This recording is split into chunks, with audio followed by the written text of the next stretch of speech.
하나님 말씀 시편 119편 129절에서 136절 말씀 교독합니다.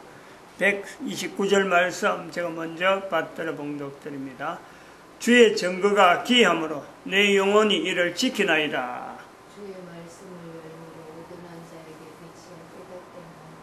내가 주의 계명을 사모함으로 입을 열고 헐떡였나이다. 주의 이름을 사랑하는 자에게 베푸시던 대로 내게 돌이키사 나를 긍휼히 여기소서. 나의 행보를 주의 말씀에 굳게 세우시고 아무 제약이 나를 주장치 못하게 하소서. 사람의 압박에서 나를 구속하소서. 그리하시는 내가 주의 법도를 지키리이다. 주의 얼굴로 주의 종에게 비치시고 주의 율례로 나를 가르치소서. 저희가 주의 법을 지키지 아니하므로 내 눈물이 신음물같이 흐르나이다. 아멘. 주의 증거가 기이함으로 내 영혼 이를 지킨다. 기이하면 어느 정도 기이할까? 또 어떻게 하길래 영혼이 지킨다고 할까? 영혼이라는 것은 무슨 상태를 두고 영혼이라 그래서 또 지킨다. 말씀이 기이한데도 불구하고 내 영혼이 지킨다고 할까?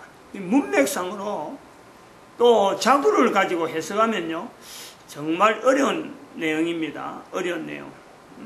근데 오늘 역사라고 하는 내용을 가지고 한번 보면은 어느 정도 이해가 되어질 수 있는 요소가 있겠다. 뭐 다 이해된다고 해서 되는 것도 아니고 또 이걸 뭐 설명을 한다고 해서 되는 게 아니잖아요. 이런 거는 하나님 말씀으로 개인이 받아들이기에 따라서 이거는 어떤 사람은 힘이 어마어마한 힘이 되기도 하고 어떤 사람에게는 뭐 약간의 뭐 유익이 되는 그런 어떤 요소가 없잖아요. 있을 거고 어떤 사람은 전혀 무관한 그런 요소도 뭐 있을 겁니다.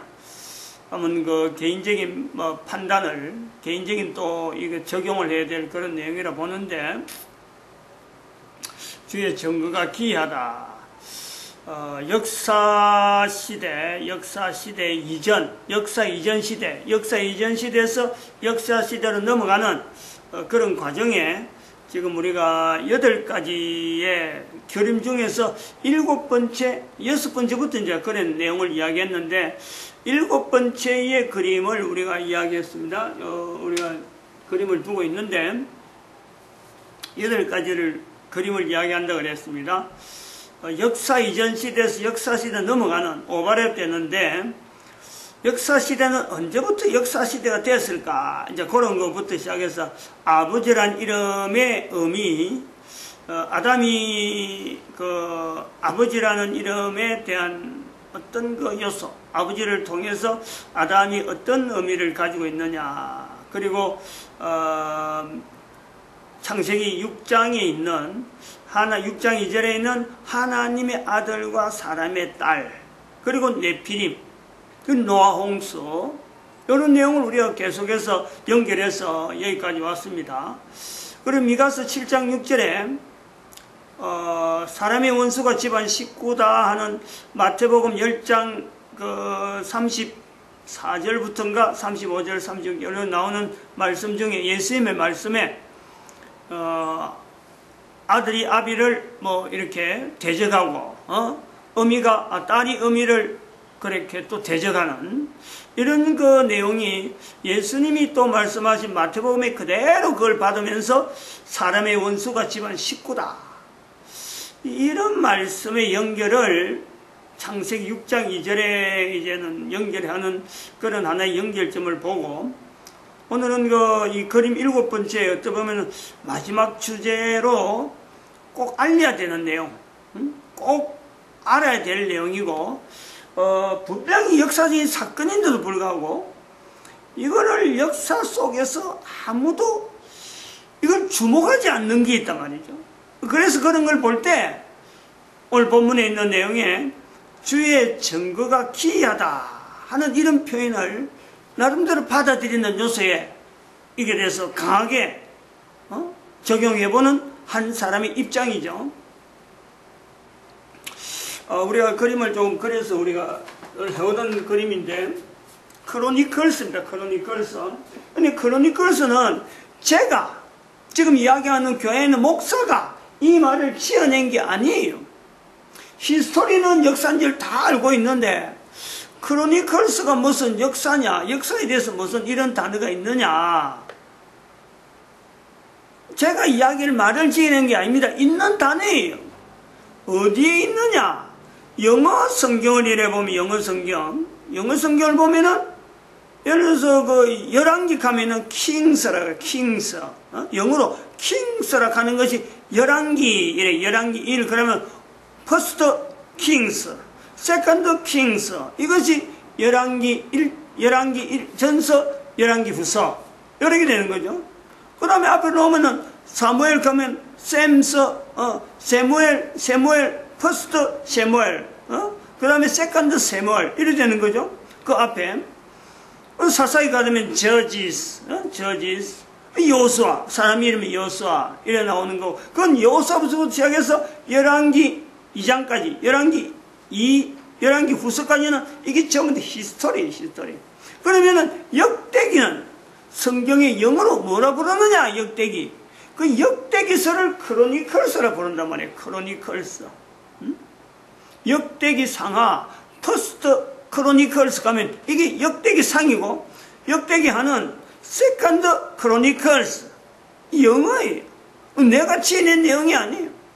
그런데 이 크로니컬스라고 하는 이 내용이 분명히 역사서인데, 역사에 대한 내용인데 일반적으로 쓰지 않는 역사서다 보니까 성경 안에서만 쓰는 거고 성경이라는 환경에서만 아는 거로 보지만은 실제로는 이것은 이미 모든 교회에서 사람을 예를 들어서 어떤 사람의 상황을 이야기하고 그 사람의 상황을 개인적으로 전부 다 현재적인 내 개인에게 설교를 통해서 적용시키는 그게 전부 다 크로니컬스라는 그 개념이 들어있단 말이에요. 근데 이 히스토리와 크로니컬스에 대해서 분명히 완벽하게 갈라지고 있는 내용이 교회 안에서 지금 이것이 분명히 갈라져 있는 거예요. 예를 들어서 지난 시간에도 말씀했지만 천주교 교황제도는 교황은 예수를 히스토리로 보니 히스토리적 휴먼, 즉 역사 속에 있는 사람으로 보는 것이 천주교 교황제도가 그걸 계속해서 고수하고 있는 거예요. 처음부터 교황제도는 역사 속에 있는 예수 그리스도를 바로 한 어떤 인물로 그냥 부각시키는 거예요. 역사 속에 어떤 인물을 그냥 엄마를 마리아로 두고 있으면서 참 이 땅에 오셔갖고 유대인으로서 오셔서 남긴 흔적을 여전히 역사적인 인물로서 어떤 일을 했다 그 한 사건을 두고 계속해서 부각시키는 것이 교황이죠, 교황. 근데 그것에서 같은 교인들도 불구하고 개신교는 그게 아니랍니다. 오신 예수 그리스도를 이미 오신 예수 그리스도 사람의 몸을 입었지만은 분명히 역사 속에 왔지만은 그 역사에 오신 예수 그리스도를 단순하게 역사적인 인물로 두지 아니하고 창세 전부터 계시던 분, 그러니까 노아보다도 더 일찍이 우리가 성경에 읽는 창세기 전 앞으로, 제일 앞으로 창세기 1장 1절에 더 앞으로 태초에 하나님이 천지를 창조하시니라 그것보다 이전에 그 분을 역사 속에서 나타났다. 그러면은 그분이 잠시 몸을 입을 때는 잠시지만은 지금도 우리와 함께 계신다. 지금도 계신다. 나와 함께 임마누엘로서 계시는 하나님이다. 일반 사람들에게 이게 적용이 안 되는 거죠. 이미 안 계시는 분인데 그분이 어떻게 해서 우리에게 적용되어지고 지금도 같이 있느냐? 안 되죠. 그거는 히스토리로 계속해서 훈련된 사람은요 적용이 안 됩니다. 굉장히 힘이 드는 거예요. 어려운 거예요. 그래서 천주교에서는 바로 그런 형편, 예수 그리스도는 역사적인 인물이지만은 지금도 같이 있는 하나님으로서 예수님의 자리에 있는 그 하나님의 자리는 바로 교황이 지금 대신 담당하고 있다. 이렇게 구분하고 있는, 크로니컬스는 사람이 취해버리고 히스토리는 예수님에게 하나님께 주어버리는, 이렇게 해서 조작해낸 역사, 인류사. 오늘 이제 정리를 해야 돼요. 요렇기 때문에 이 세상 인류 사회가 얼마나 악하냐. 악이 관영했다. 노아 시대에 악이 관영한 거, 뭐 때문에 악이 관영했느냐? 교회 안에 당시에 에덴 동산이라고 하는 노아의 홍수 이전에 있던 사람들이 전부 다 그것이요. 예수님이 말씀하신 대로 마태복음 10장 34절에 미가서 7장 6절에 있는 말씀을 받을 때, 연결할 때 먼저 쓰는 것이 사람의 원수가 자기 집안 식구다라는 거예요. 이것이 에덴 동산에 있는 네피림이라. 자기 집안 식구라. 그 사람들이 때문에 결국엔 노아 홍수라고 하는 엄청난 사건이 생긴 거예요. 오늘날 우리가 여기도 같이 우리가 비교해 보면 바로 지금 현재 교황이라고 하는 이 교회입니다. 교회 안에 들어있는 거예요. 같은 교회 범주란 말이에요. 예수 그리스도 이름을 빙자하지만은 예수 그리스도를 자기 발등상처럼 취급하는 역사적인 인물로만 다루는 그 교황 제도라는 거지. 거기서 한 500년 역사를 가지고 있는 개신교는 이제 그런 거하고 반대, 교황의 행보하고 반대되려고 하다 보니까 그런 것 자체에 철저하게 멀어지려 하는 건 있지만은 결국에는 교회 역사는 그대로 과거에 교회가 했던 그걸요 그대로 안고 가는 요소가 있는 거죠. 지금 교황하고 다르다고 우리는 뭐 과거에 교회가 한 일은 우리가 전혀 교황이 교회 이름으로 행 엄청난 내용은 오히려 발뺌을 하는 그런 입장이지만은 그렇다고 해서 그거 자체가요 발뺌한다고 해서 사라지는 건 아니란 말이에요. 그걸 같이 인식해야 돼요. 그러면 같이 집안 식구라요. 집안 식구. 교회의 집안 식구라. 그러면 인류의 멸망이라고 2012년이라 할 때에 인류 종말의 시대라고 하는데 지금의 앞으로 걸어가는 지금의 이제 인류의 걸음에서 개신교면 개신교, 천주교면 천주교 자체가 교회라는 이름으로 지금까지 왔다면은 자기 집안 식구는 도대체 어떤 내용을 가지고 자기 집안 식구라고 교회 자기 집안의 원수 사람의 원수가 자기 집안 식구란 말이 이 사람의 원수로서 분명히 구분해야 될 요소가 있단 말이야. 어디에 어떻게 해야 되느냐.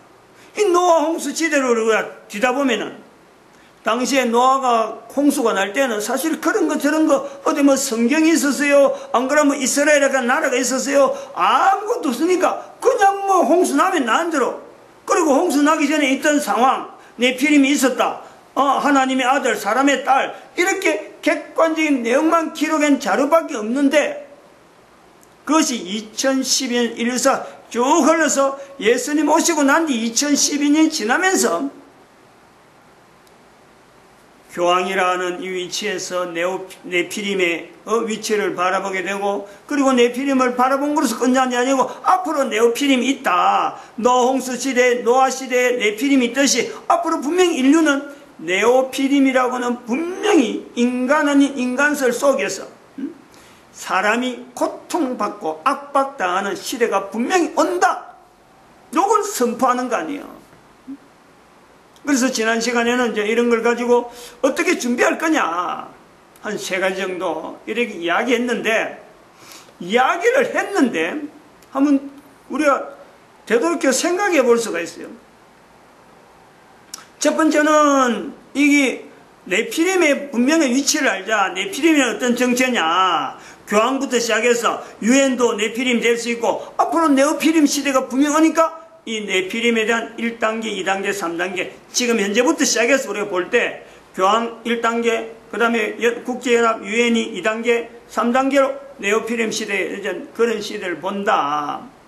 두 번째 남자와 여자 구분을 분명히 해서 남자에 대해서 여자에 대한 이런 내용에 이게 지금하고 다른 어떤 분명한 개념을 창세기의 6장을 가든지 하나님의 아들 사람의 딸 하는 그 내용에서 분명하게 남자 여자에 대한 이 요소를 지금 알고 있는 이런 것처럼 서로 경계한다든지 서로 남자가 여자를 재본다든지 안 그러면 남자가 여자에서 여자가 남자에서 내가 다 안다. 뭘 알기는 알아요. 남자가 여자에 대해서 뭘 알아. 여자가 남자에 대해서 뭘 알아.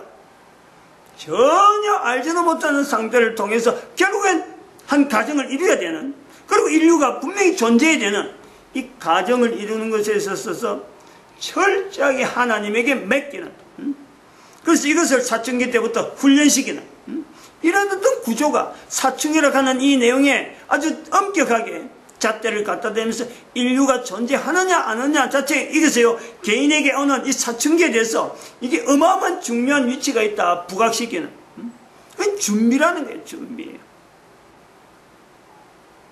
그 다음 세 번째는 뭐라고 그랬나요? 먹는 음식, 말하는 언어. 먹는 음식을 통해서 하나님에 감사하고 말하는 언어를 통해서 한글이 가지고 있는 존칭어, 하나님 앞에 존칭어를 사용할 수 있는 언어, 결국 한글을 익히라는, 한글을 익혀야만 이것이 분명히 구별되니까. 다른 어떤 언어에는 이것이 되지 않는데 한글은 존칭어가 아주 필수적으로 이거 활용되고 있는 전 세계 유일한 언어. 그렇게 하나님 앞에 적당, 하나님 앞에 온 인류가 통합시키기에는 너무 적합한 언어, 우리 민족이 가지고 있다. 그런데 이런 내용을 노아가 120년이라는 연기를 두고 준비하가 방주가 아주 홍수가 온다 그래도 사람들이 코웃음 칠 수밖에 없는 거와 마찬가지로 이런 내용을 이야기하면은 그거 단순하게 성경에 있는 내용을 가지고 성경을 읽는 사람이니까 그렇게 해석하겠거니 그거하고 지금 내가 사는 거하고 무슨 관계가 있겠느냐? 눈에 보이는 증거가 없느냐? 성경 해석 정도 가지고 참 인류의 어떤 미래를 그렇게 비관적으로 볼 수 있느냐? 이렇게 이야기할 수가 있다. 얼마든지 있다. 그거 준비 안 한단 말이야. 노홍수, 그때 이미 지나간 거고, 다시 온다 그래도, 그게 과거의 노홍수하고 어떤 관계가 있겠느냐? 아무도 연결 안 한다. 마찬가지로 120년 아니라 1200년, 12,000년이 있다 하더라도, 12,000년 동안에 인류가 준비하는 기간이 필요하다 하더라도, 사람이 거들떠보지도 않는다. 이런 것이 성경 해석이에요. 하나의 한계성이죠, 한계성. 그런데 오히려 중요하다 하는 내용을 이야기하려고 하는 부분이 바로 그거예요. 이 내용이 과연 성경 해석으로만 남아있는 정것밖에 없느냐, 정황 자체가 그렇게 하나밖에 없느냐, 이렇게 해석하는 거 사람마다 그렇게 해석할 수도 있고 다르게 해석할 수 있는 거니까 그건 그 중에 하나의 어떤 분야겠지, 이렇게 볼 수는 있어요. 그런데 역사적인 인류사 역사의 흐름에서 분명히 현재적인 내용에 주의 증거가 기이하다 하는 내용에 연결시키는 내용이 있단 말이에요. 이거 크로니컬스라고 하는 거예요. 크로니컬스. 이 크로니컬스 역대기상 제일 먼저 지난 시간에도 말씀했지만은 제일 먼저 보는 이 상황이 지금 우리가 보는 내용하고 어떻게 성경 해석적인 내용으로만 끝나는 거냐, 지금? 안 그러면 이것 자체가 성경에 이런 역대기상이라고 하는 크로니컬스에 있었다 하는 이 내용이 역사에 어떤 영향이 있느냐, 우리하고 전혀 무관하냐? 왜 크로니컬스를 자꾸 이야기하느냐?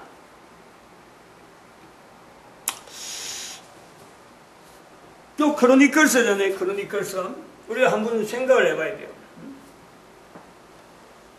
성경에 있는 크로니컬스, 역대기상, 우리가 쉽게 쓰면 역대상하, 이게 크로니컬스란 말이에요. 근데 크로니컬스가, 앞에 열왕기상이나 이 사무엘상이나 상하나, 그 다음에 사사기나, 여호수아하고 다른 내용이 뭐냐면, 여호수아라는 이런 내용을 보면은 그때그때 있던 상황입니다. 어떤 상황, 어떤 때에 무슨 사건 위주로 계속 가는 거예요. 근데 역대기상에 와서 특이한 내용이 뭐냐면, 우리가 아는 대로 성경이라 그러면은, 구약 성경의 내용을 이야기하면은, 아브라함의 후손입니다. 아브라함의 후손. 노아는 아브라함의 후손이 아니에요. 노아 후에, 아주 후에, 창세기 10장에 가면은 10장에도 안 나오고 11장에 가면은 벨렉의 후손으로서 벨렉의 4대 손이 벨렉과 욕단이 나오는데 벨렉의 4대 손에서 아브라함이 나오는 게 아브라함이 그게 창세기 11장에 나오는 게 창세기. 그럼 노아서부터 시작해서 이 안에는요 나오는 사람들 전부 다가 아브라함하고 어떤 친척 선조 관계는 있겠지만은 이스라엘 사람들이 자기들의 조상으로 연결하지 않습니다.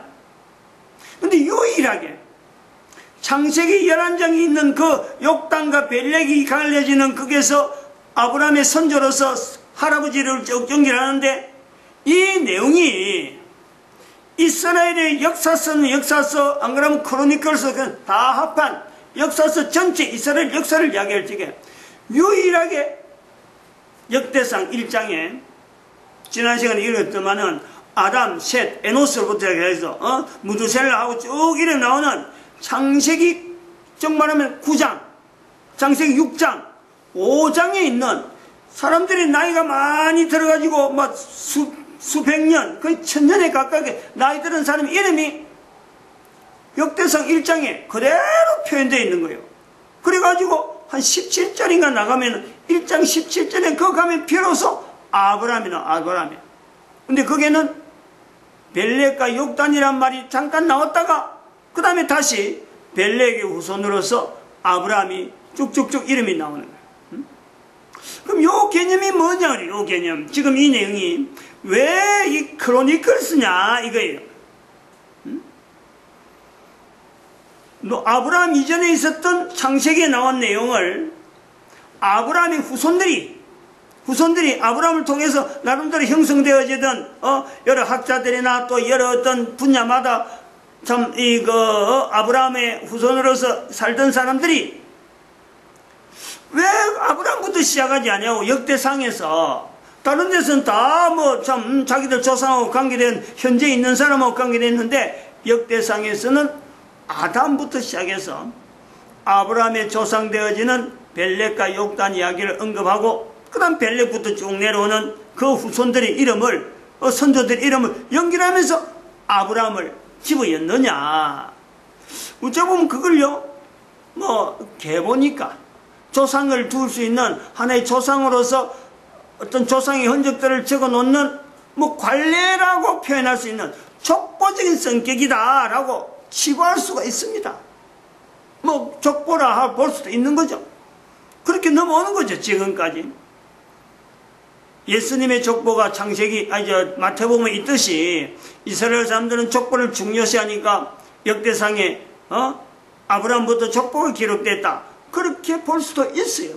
근데 그렇게 보는 거하고 오늘 여기에 말씀했던 주의 증거가 기이하다 하는 말씀을 연결해서 노아의 그 홍수 사건과 지금 현재 상황을 똑같은 상황으로 지금 보려고 하는 나름대로 크로니클스적인 어떤 입장에서 지금 이 내용을 이야기하는 내용으로 볼 때는 그 내용이 단순하게 족보가 아니다, 족보가 아닐 수가 있다.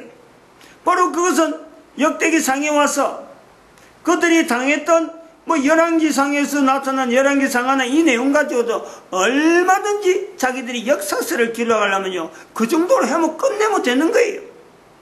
근데 별도로 크로니클스라는 말을 왜 해가지고 아담부터 시작해서 아브라함까지 그 앞에 있는 역사적인 사건은 별로 중요시하지 않고 사람 이름만 딱딱딱 기록해갖고 남겨두면서 역대기상하를 크로니클스라고 별도로 기록했을까? 그건 분명히 의도적. 앞에 역사서가 있는데, 그래서 역대기상하의 기록은 이스라엘 사람들의 바벨론 포로 이후다, 이렇게 보고 있는 거예요. 나중에 보면은 그 역대기상하의 또 특별한 거는 바벨론에서 포로되어 온 사람들 이름이 쭉, 그리고 몇 명이 돌아왔다, 몇 명이 돌아왔다, 이런 거를 아주 상세히 기록하고 있어요. 역대기상에서는. 그럼 바벨론 포로 이후에 이스라엘의 역사라는 이 개념을 한 번 더 살피는 거예요. 이스라엘 역사는 어떤 의미가 있느냐? 이제 그것이 크로니클스에 가지고 있는 단어의 중요한 의미죠. 단순하게 역사적인 사건만 보려면은 사사기부터 시작해서 안 그러면 여호수아서부터 시작해서 열왕기상에서 분명히 끝낼 수 있는 내용인데 왜 그걸 다시 역대기상하라고 크로니클스라는 단어를 쓰면서 어떤 역사적인 사건을 부각을 시키느냐? 오늘날 우리하고 지금 입장이 같다는 거예요. 그리고 그게 아담부터 지부했는 이 내용. 아브라함부터 시작해도 전혀 손색이 없는데 왜 아담을 연결해서 아브라함을 연결해가지고 자기들의 조상들의 근거를 성경에 창세기에 있는 내용을 그대로 받으려고 하는 요소가 있느냐. 아담을 안 냈으면요 그냥 이스라엘 역사로서 그냥 넘어가는 거예요. 바로 이 부분이 창세기 1장에 역대상 1장에 나타나는 아담으로부터 시작한 아담까지의 이 내용을 집어넣었으므로 크로니클스라 된 이 어떤 이름의 의미가 이것이 확실하게 강조가 되는, 즉 그들이 볼 때 바벨론 포로 이후에 돌아와서 자기들의 이스라엘 역사를 볼 때 그들이 고난당하고 그들이 참 아브라함 이후로 그 가나안 땅에 정착하면서 수많은 어떤 풍파를 많이 꺾고 여러 가지 참 우여곡절을 해서 바벨론 포로로서 다시 돌아오는 형편에서 볼 때 그들의 역사가 단순히 그들만의 역사가 아니다 라는 개념이 바로 크로니클서 역대기 상하에 그것이 의미가 있다는 거예요. 그래서 억지로라도 이스라엘이라는 나라의 역사라고 별도로 있지만은 그들이 가지고 있는 역사의 의미에다가 창세기 있는 성경에 창세기 기록에 자기들 넘어오던 거기에서 나타나는 사람의 이름을 하나씩 발췌해서 한 명도 빠지지 아니하고 성경에 나타나는 아담 이후로 쭉 나타나는데 물론 그 한 명도 기록 빠지는 이름은 가인의 후예라든지 그 다음에 또 에녹 중에서도 가인의 후예 중에서 에녹 이런 사람들은 빠지는, 아담부터 시작해서 나타나는 사람들은 그들이 붙잡아야 될 사람, 그 사람의 이름을 집어넣으면서 이스라엘의 역사의 하나의 한 페이지를 장식하고자 하는 이 내용은 하나님이 만드신 천지창조라고 하는 그 역사라고 하는 어마어마한 역사에 이스라엘의 역사가 아담으로부터 되어졌지만은 아브라함부터 되어졌지만은 아브라함으로부터 시작이 아니라 저들이 가지고 있는 역사적인 환경 자체가 아담부터 시작되어진, 소위 말하면 지구 전체를 우리가 볼 수 있는 우주 만물의 전반적인 내용을 이스라엘은 수용하려고 하는 이런 요소를 역대기상에서요 나타낸다는 거예요. 그럼 이 내용이 단순히 여기서 끝났느냐 이게. 이렇게 하려고 한 시도가, 역대기상에서 나타내려고 한 이 시도가 그것을 끝났느냐? 그게 끝나지 않았다는 거예요. 근데 여기 중요한 내용이 있죠. 현재적인 사건으로. 다시 말하면 우리가 크로니클스라고 하는 이 개념을 지금 설명한 내용을 가지고 1945년에 이스라엘의 회복을 봅니다. 이스라엘 회복을. 역사적인 거는 1948년에 선언한, 해방을 선포하는, 국가 재건을 선포하는 이스라엘의 어떤 발표가 있지만은 1945년을 볼락하는 의도는 이 대한민국 목사의 입장이 있는 거예요. 1945년 1월 달에 폴란드에 있는 아우슈비츠 수용소에, 포로 수용소에, 독일 수용소에서 가스실에 죽어가는 그 사람들 틈에서 2차 대전으로 말미암아 독일군이 후퇴하는 그 머리에 소련군이 폴란드에 있는 아우슈비츠 포로 수용소를 그 완전히 가스실에 죽이는, 사람을 죽이는, 유대인들 죽이는 그 유명한 감옥이잖아요. 그 포로 수용소를 문을 열어주는 사건이 1945년에 있다. 1월달에 있은 거예요. 그 내용을 제가 지금 붙잡는 거예요. 대한민국의 1945년에 한국의 8월 15일 날 일본에서 해방되는 선포가 있는 것과 같이 1945년에 아우슈비츠 포로 수용소가 소련군에 의해서 개방되는, 문이 열리는, 그래서 죽음에서 면하는 거죠. 죽음에서 면하는 거예요. 죽음에서. 요 내용을 이제 보는 거죠. 그리고 그 이후로 물론 1945년 8년 돼서 그 동안에 또 수많은 우여곡절이 있지만 어쨌든 1948년에 이스라엘은 당당한 국가로서 선포하면서 지금까지 70년이 넘도록 전 세계 가운데, 역사 가운데 2500년 동안 나라에 있던 그 백성들이 2500년 전에 쓰던 그 이스라엘이라는 이름을 그대로 가지고 역사 속에 지금 존재하는 거예요. 이 내용을 전 세계가 어떤 인류사에 이 큰 변화다, 이거는 어마어마한 큰 변화다 라고 보지 않더라는 거지. 근데 그거를 대한민국 목사가 2012년에 그 사건을 70년 후가 지난 2012년에 비로소 이게 보통 사건이 아니다, 본단 말이죠. 본다는 거죠. 이 내용이 2012년에 그렇게 1945년에 이스라엘의 회복을 바라본 사건이나 크로니클스 퍼스트 오브 크로니클스라고 하는 역대기 상하에 아담으로부터 시작되어져서 아브라함까지 연결하는 이스라엘의 어떤 그 역사를 기록하는 내용이나 바벨론 포로 후에 가져와서 그런 어떤 시각이 열려서 문자로 남기는 그 내용이나 다를 바가 있느냐 이거예요. 다를 바가 있느냐. 다르게 이야기하면은 오늘날 교회에서 많은 사람들이 성경 속에 있는 유대인들 이야기를 실컷 합니다. 구약 성경 이야기를 하고 신약 성경 이야기를 실컷 합니다.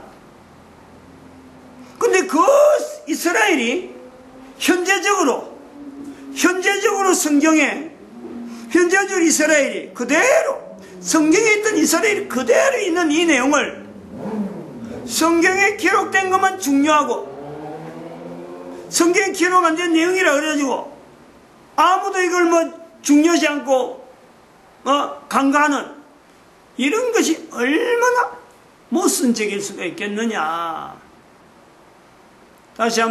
다시 다르게 이야기하면 그렇죠. 1945년에 이스라엘의 회복은 그냥 지나가는 일과성이 아니라 분명한 때가 되었기 때문에, 이제는 때가 되었기 때문에 하나님께서 이스라엘을 다시 일으키는 그 분명한 요소라고 본다면은 지금의 이스라엘은 성경 속에 있는 이스라엘과 똑같은 위치에, 이게 같은 어떤 평양 저울에 같은 천칭의 무게를 해서 같이 두야지. 성경에 기록됐다고 해서 이스라엘은 중요하고, 거기서 다윗이라는 인물이 있고 등장하는 수많은 인물이 이스라엘은 아브라함 이후로서 말라기스까지 나타나는 그것만 중요하지. 하나님께서 이스라엘을 품고 있었던 그 시대는 그럼 중요하지 않느냐. 역사 가운데 분명히 현존하고 있는 지금 시대를 왜 그걸요 인정을 하지 않느냐. 다시 성경 속으로 현재적으로 성경 자체의 현재적인 내용이 1945년부터 나타났는데 성경 속에 있는 인물만 중요시하는 이런 교회의 자세가 옳은가. 그래서 그걸 그 당시에 그렇게 표현했습니다. 2012년도에 그렇게 표현했어요. 2000년 동안 이스라엘 백성들이 사실은 나라 없다고 우리 일반적으로 참 이스라엘 백성들이 예수님을 십자가에 못 박은 것 때문에 이스라엘 백성들이 나라 없는 2000년을 보냈다, 버리다 하는 그 내용이, 실제로 그렇게 표현하던 그 내용이 이제는 이스라엘이 정작 결핵이 되기 때문에 그 내용이 전체가 잘못된 거예요.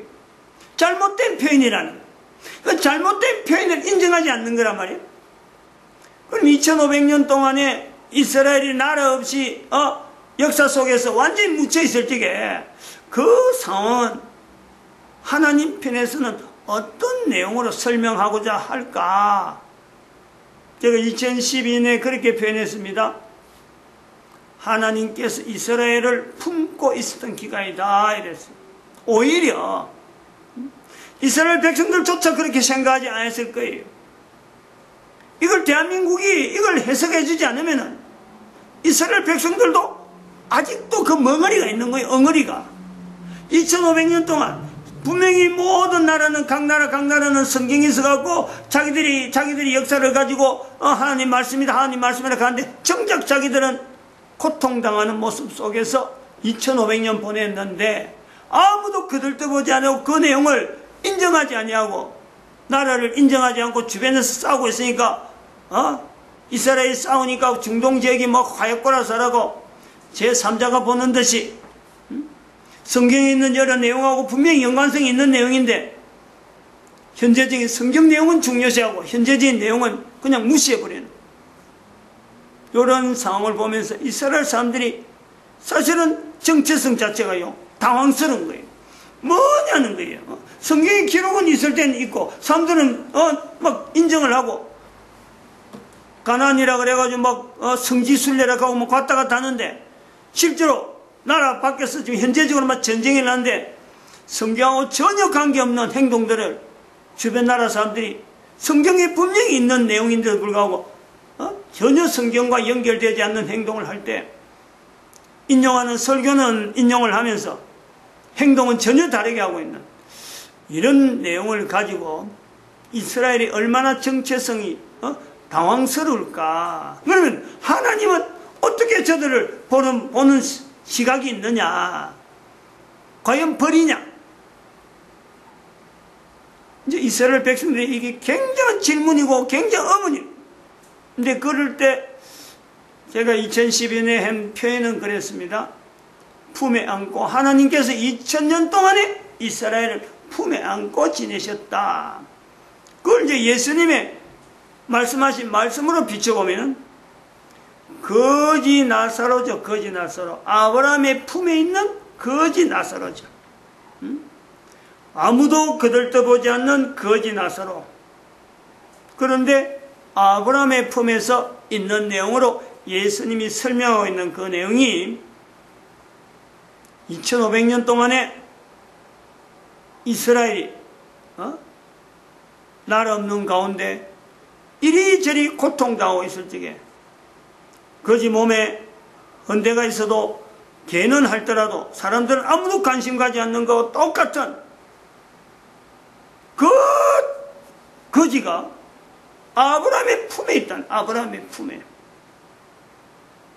우리가 이 내용을 1945년의 사건을 2012년에 이스라엘에 대한 위치를 전 세계에 알리는 그것이 계기가 됐기 때문에 2012년 하고 지금 자꾸 외친단 말이에요. 이게요 아주 중요한 내용이 있잖아요. 이게 지금 요리되면은 만약에 여기까지 왔다면은 아까 그 창세기에 있는 노아 홍수라든지 그 다음에 네피림 그리고 지금 뭐 교황이 네피림 이런 내용은 성경 해석이라고만 끝나지만은 지금 역사적으로 분명히 현재적인 그동안 2500년 동안에는 이 내용이 현재적이지 않았기 때문에 나타내지 못했고 또 그랬기 때문에 성경 해석 자체도 네피림이 있어도 뭐 노아 홍수가 뭐 지금하고 뭐 어떤 연관이 있느냐 아무도 연결 못했죠. 그냥 뭐 과거에 있었던 노아 홍수지. 과거에 네피림은 존재가 있은 거지. 지금 우리하고 아무 관계 없었어요. 그런데 1945년에 이스라엘의 회복이 있고 그 다음에 2012년이라는 연대를 인류 종말 시대라 하는 그것을 깨닫기 때문에 인류 종말 시대라 하고 선포한 이후로는 노아 홍수 사건이 과거의 일회성의 노아 홍수 사건이 아니고 현재적인 노아 홍수 사건, 현재적인 맞닥뜨리고 있잖아요. 그러니까 지금 우리가 7번째 그림에 지금 시점에 상황이 너무 똑같다는 거예요.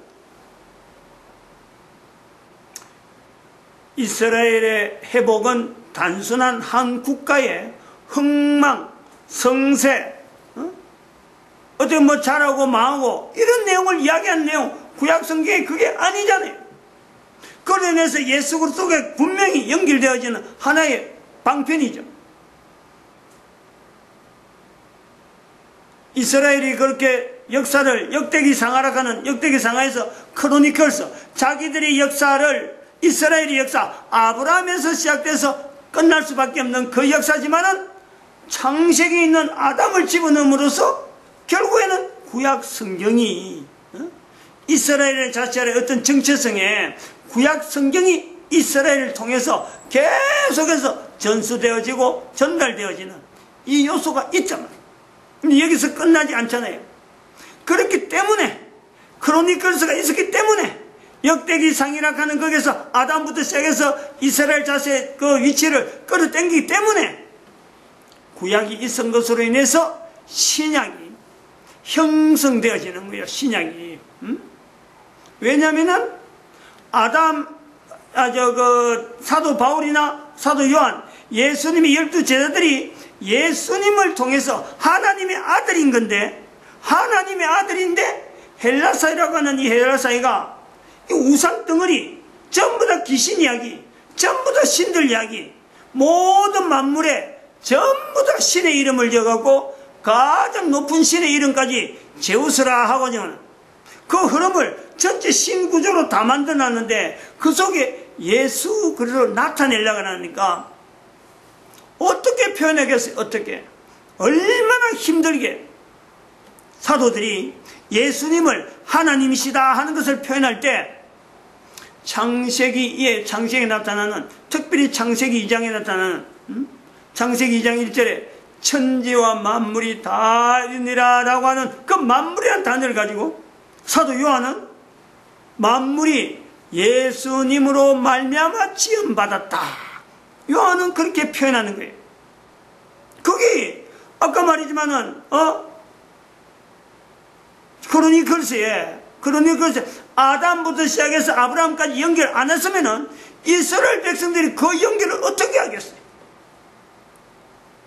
사도 바울은 에베소서 1장 21절, 22절, 23절에 모든 정사와 권세와 능력과 주관하는 자와 이 세상과 오는 세상이 일컫는 모든 이름이 예수 그리스도에 대한 그 자체를, 위치를 나타나는데 모든 이름 위에 과거에 있던 수많은 사람들의 이름과 역대기상에서 나타나는 아담부터 시작해서 나타나는 수많은 이름들, 그거 전부 다 그 위에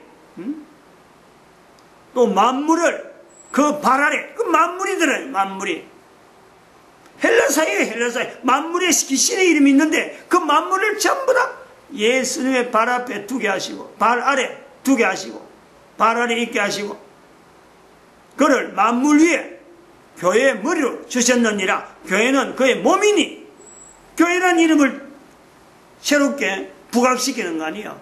예수님 이름을 나타내면서 예수님을 높이면서 감히 예수님을 어떤 이름에 귀신들 속에서 부르려고 하는 그런 의도를 싹 없애버리고 교회 이름을 대신 엮고 교회는 그의 몸이니 만물 안에서 만물을 충만케 하시는 자의 충만이네. 헬라사이가 가지고 있는 그 병폐와갖고 하나님을 바르게 나타내려면 그 속에서 예수 그리스도를 바르게 나타내려고 온전한 하나님을 나타내는 그 고민들, 그런 어떤 참 개인의 어떤 훈련된 노력들이 크로니클스가 없었으면 어떻게 그게 가능했겠는가? 어떻게 그 가능했겠어? 우리가 이런 내용을 봐야 돼요. 1945년에 이스라엘의 회복을요, 이게 단순히 지나가는 일과성이 절대 아니라는 거죠. 바로 이제 때가 됐다는 거예요. 때가 됐다. 예수님께서 오신 지 2000년 지났어요. 다시 오시겠다 했는데 그 때가 가깝다는 거예요. 가깝다. 노아에게 마치 120년 후에 이제 마지막이다 하는 걸 알리는 것 같이 성경 해석이 미리 됐고 해석이 된 것처럼 현재적인 상황이 이스라엘이라고 하는 역사 속에 사라졌던 그 나라가 역사와 더불어서 다시 또 모든 나라와 더불어서 현재적으로 존재하는데 이래도 거부하겠느냐? 이래도 2012년에 가는 이 내용을 연대를 그냥 우연히 그냥 지나치는 성경 해석으로만 끝낼 건지냐? 아주 단단히 지금 우리에게 요구하고 있다.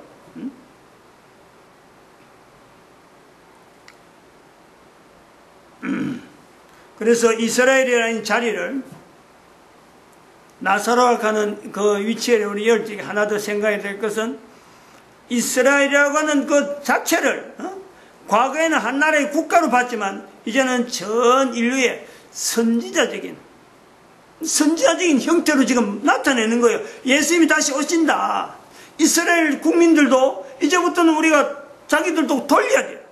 이스라엘의 나라를 통해서 자기들이 이스라엘 국민의 이름으로 이스라엘 이름을 통해서 이 땅에 오신 예수 그리스도를 자기들이 십자가에 못 박았는데 하나님은 여전히 그를 품어주시는 거예요. 하나님이 이름으로 일컬어지는 예수 그리스도 이름을 통해서 나름대로 고난을 당한 그것 자체를 하나님은 그대로 보상해 주시는 2000년간의 품어주기 때문에 사실은 알고 보면 교황의 공격에서요 벗어날 수 있었던 거예요. 교황이 1996년에 막 전쟁을 일으켜도 몰살시키러 가는 그런 내용을 통해서 이스라엘이 지하에 있었기 때문에 교황의 타겟트가 아닌 거죠. 교황의 타겟트가 벗어난 거예요. 이제는 이스라엘의 회복이 분명한 하나의 힘을 얻어서 하나님이 세우시는 분명한 어떤 길을 가야 되므로 이제는 때가 돼서 하나님이 일으키시는데 만약에 그 전에 이스라엘의 나라가 막 일으키게 했으면요 교황이 힘이 있을 때니까 강화놔두지 않는단 말이에요. 이런 개념으로 이스라엘 백성들도 하나님의 보호하심에 대한 주의 증거가 기이하다는 이 표현을 예수 그리스도를 통해서 분명히 주라 하는 이 고백을요 자기들도 해야 돼요.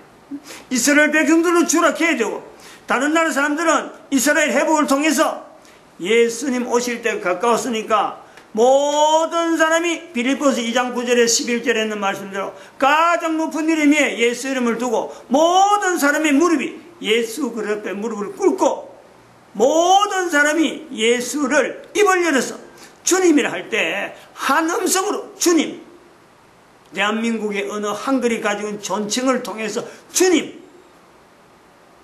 이럴 때를 우리가 소망해야 돼요. 유일하게 인류에게 남아있는 길에는요 이 길에 밖에 없어요. 이것만이 온 인류가요 소망해야 되고 모든 나라 모든 백성들이 어떤 환경에서든지 바로 이 사건이 있기 때문에 인간이란 이 자부심을 내가 어디선지 당당하게 나타낼 수 있는 그런 시대가 우리가 또 그런 사람들이 돼야 될 것이다 이렇게 보고 있습니다. 마칩니다. 기도드립니다. 할렐루야. 함께